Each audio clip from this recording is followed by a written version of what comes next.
Hi guys, and welcome back to another episode of Whovian Central. And today we're going to be reviewing two sets, being the not a bit old, the Two Doctors set and the Sontarans set. Just the Two Doctors set includes the Androgym Second Doctor, Purple Gillian Brown, and Group Major Stike. In the Sontarans set, it includes Field Major Steyer, Commander Lynx, and Harry Sullivan. First off, before we start, I'd like to apologise as I've had these sets for a little while, so they're out of their packaging. However, that shouldn't affect the review very much. I just thought I'd let you know because some of you might like the fact that they're already in the packaging. They're in the packaging. So let's get on to reviewing it. We'll have a look at the boxes first, and then we'll move on to the actual figures themselves. So first up, we'll review the Two Doctors set because I just picked it up first. So we've obviously got the Two Doctors bit here, which tells us certain that and it's named after the episode, unlike the other set, which isn't named after any particular episode. We've got the kind of 13th Doctor logo, the standard TARDISes on each side. Then you have, it tells you who it includes there. However, unlike the Dalek Master Plan and Dalek the Chase set, which I've reviewed, so there'll be a tab that you can click on at the end if you would like to watch them. There's a bit that tells you also who it includes and pictures of them, similar to the Dalek Master Plan set, but slightly different. Dalek Master Plan and Chase set, but slightly different. So also slightly different on the inside. If you might be able to see, is there's no bit of a backhaul like there is in some of the sets that came out later. So onto the main part of this set, which is obviously the figures. So first up, I've got the Androgym Second Doctor. So he's the second Doctor from the Two Doctors, which means his hair is slightly more grey, which is a pretty impressive feat. I think it's really good how they've done that.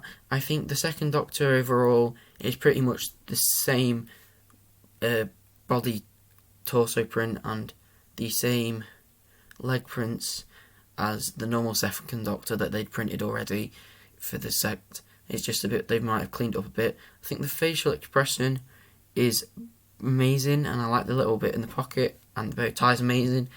And although I understand that because it's from the Two Doctors and he becomes an androgyn for a bit of it, for some reason it's a bit weird, but they've done the orange eyebrows, which is understandable because it's part of the set. However, I don't particularly like it because it means that it's harder to use in stop animation, as it looks a bit strange that you've got a Doctor with orange eyebrows. If you want to have him just for completing your second Doctor collection, I suppose, then he's good to have. Nice figure, he's good to use. However, one thing I would have hoped, is I know this obviously is a good figure and he's probably quite rare. I'm not sure how many they've made of the Two Doctor version of the second Doctor previous, but I would have kind of liked a sixth Doctor in that, because I like his outfit, because he changes his outfit in the at least second part of the episode. And also, considering you get Perry, which I'll review next in a sec, I think it would have been better for stop animation and stuff. But anyway, second Doctor's a good character. Not some of the choices I disagree with, but I mean, hey, it's not the end of the world. Next, you have Perry, who's the companion of the sixth Doctor. And yeah, I think they've got her likeness quite well from the episode.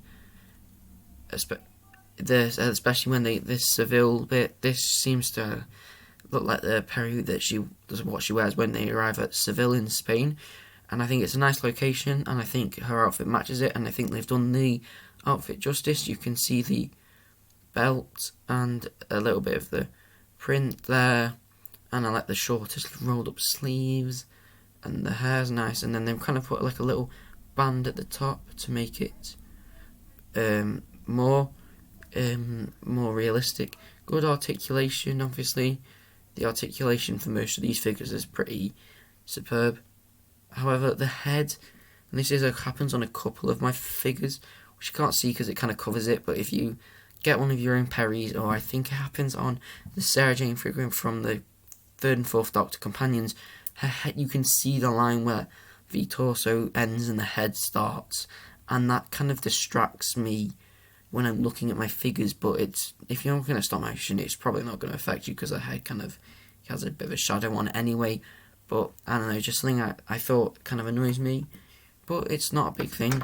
And last but not least, we have Stike, who is a good Sontaran. I like him. He's a pretty chill Sontaran. I think the 2 Doctors is arguably their worst outing of the classic run. I think that they kind of got shoehorned in a little bit, and it felt like they were like, hey, we've got 2 Doctors, try and bring back if we bring back an old Doctor, let's bring back an old villain that we haven't seen since the Invasion of Time. And I think the only reason the Invasion of Time gets a bit of a bump up for me is, although the Sontarans don't do much, I think the design of them is alright, of the more stumpiness, whether these guys seem pretty tall. I think one of them might even be taller than the 6th Doctor, which is just a bit stupid, considering it's supposed to be known as the shorter and stubby, which is, I think, something that the 4th Doctor serial got right. So yeah, I think they're very good, and I think it's a good design, good set altogether. I think it's maybe slightly weaker than the Sontaran set, but that's just opinionated. But yeah, I think Stike here is a very good figure, good for some basic Sontaran army building. I think it's going to be quite difficult if you want to build a Sontaran army, because you either buy the Sontaran set and get dupes of Harry Sullivan, or you buy some of the 2 Dot sets and get dupes of Perry and stuff. So yeah. For the other set I promised you that I'd review at the same time is the Sontaran set. Sontaran set is a good set. I like it. Again, you got the default stuff, the thing there and the side hair is pretty standard. However, I believe it's slightly different on this older set, as it's got a more TARDIS-y looking shape, where the other one just looks like the front. So yeah, and then it shows you at the back, like the other one, how you've got the 2 Sontarans and Harry Sullivan. Yeah, that's pretty good, pretty standard box thing for these now. There's not really much to say in it, considering the main draw of the box was that background that you got, but you don't have it anymore. Since it's a Sontaran set, I'll leave those 2 for later and get this Harry Sullivan out of the way. Harry Sullivan, he's pretty good. He's a very nice looking figure. He's very clean, I think. He's very clean, especially around his sideburns, which I think was always going to be quite a hard thing to do. I believe the waistcoat is the 10th Doctor's waistcoat, if I'm not mistaken. However, I'm not sure what the torso is. I'm not sure if that's reused. Again, articulation for this set's very good. The head movement's a bit stiff, but it probably loosens with more uses, considering I haven't found a suitable stop motion thing with Harry Sullivan in it yet. But yeah, I think the jacket's pretty good, a nice reuse and a nice overcoat, and I think it's a good faithful representation of his appearance in a Sontaran experiment. And I believe you might also wear this in not Revolution of the Daleks, that was the new episode, Genesis of the Daleks. But yeah, overall, nice character, nice figure. Yeah, I think he's a very good figure. Next, we have Steyr, Field Major Steyr, who in the Sontaran experiment kind of surveys Earth for a takeover, and it's a good episode.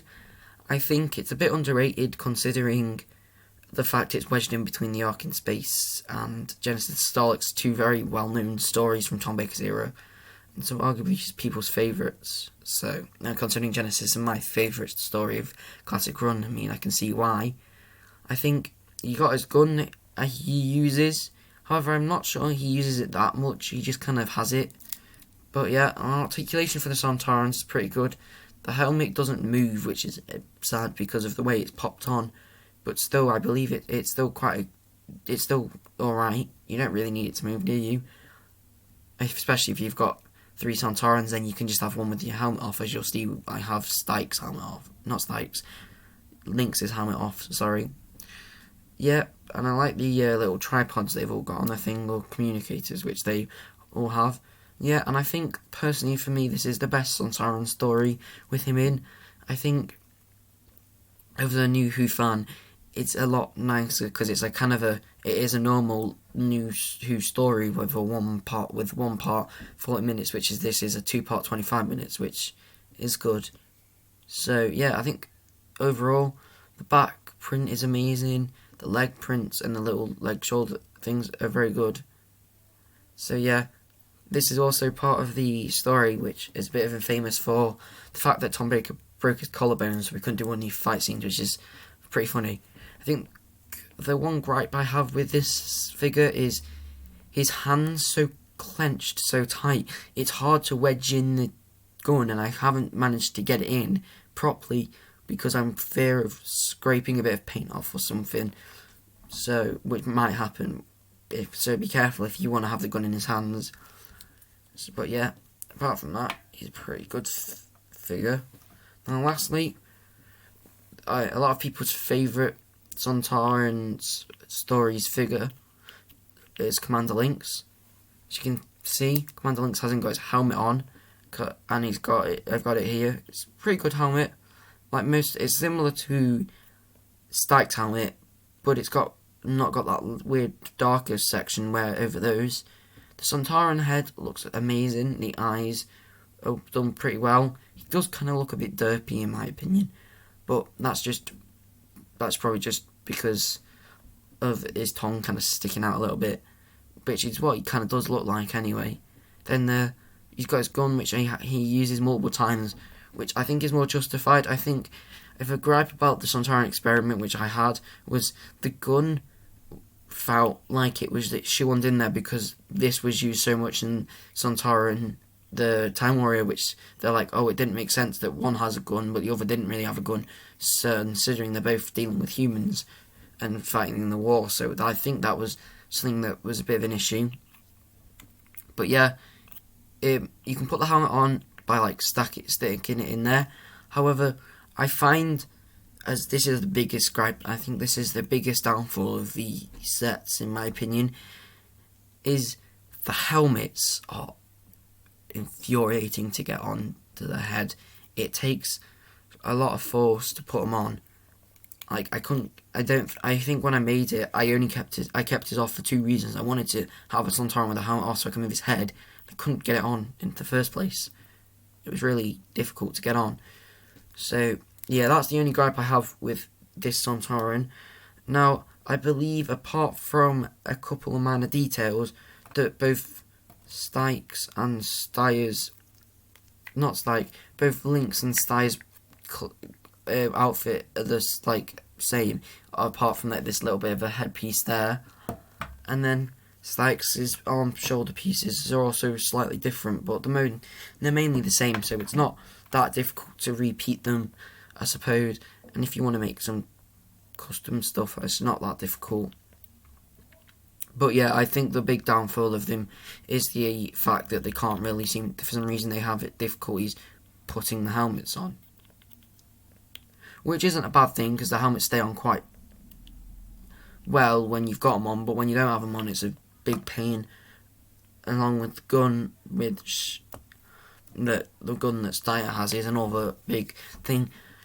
So the Sontarans, although the main focus of probably at least the second set, are probably the bigger downfall of the set, considering I think that Harry, Sullivan and Perry are probably the best part of the sets respectively, and I think the second Doctor is he's just a couple of issues with him which I make him a slightly not the best. I think considering the value of them, if you go to your B&M and you find them for a juice or clearance, which I did, I found them on clearance, then they're a good set to get. But I wouldn't have paid at the time. I probably wouldn't have paid full price for them, knowing what I know now. but the fact that I got them for £8 each wasn't bad. So yeah. Again, this will, at the time this comes out, you'll have been able to have watched 2 reviews, and so I think, contrary to what I said on Saturday, not on Saturday, contrary to what I said on the Chase review, I think the History of Daleks 3 Chase review, I think I'm going to push the Fifth Doctor and TARDIS set review to Monday, and I'm going to review 2 classic episodes on the weekend, because first of all, I want to do a wider range of things, which is hence why my first 2 videos are based on my DVDs. However, I thought it might be easier to review these figures first, because I got a couple of them, and so it might be easy to review them now, and because also I couldn't figure out which one I wanted to watch, which thing I wanted to review first, which I'm still trying to figure out. But yes, but if you like the video, please try and make sure you like and subscribe. It really helps me out, considering I'm just kind of starting up and stuff. And also, if you end up hating my content, or you turn away, you decide not to watch Doctor Who, or you just don't find it interesting anymore, then you can always unsubscribe later. But at the moment, it would be nice, and it would help me out, and it doesn't cost anything. So yeah, I hope you enjoyed this. There should be two things, if I've done it right, up in the top for my 2 Dalek episodes. But yeah, if you've enjoyed this, then I hope you enjoyed it. So goodbye.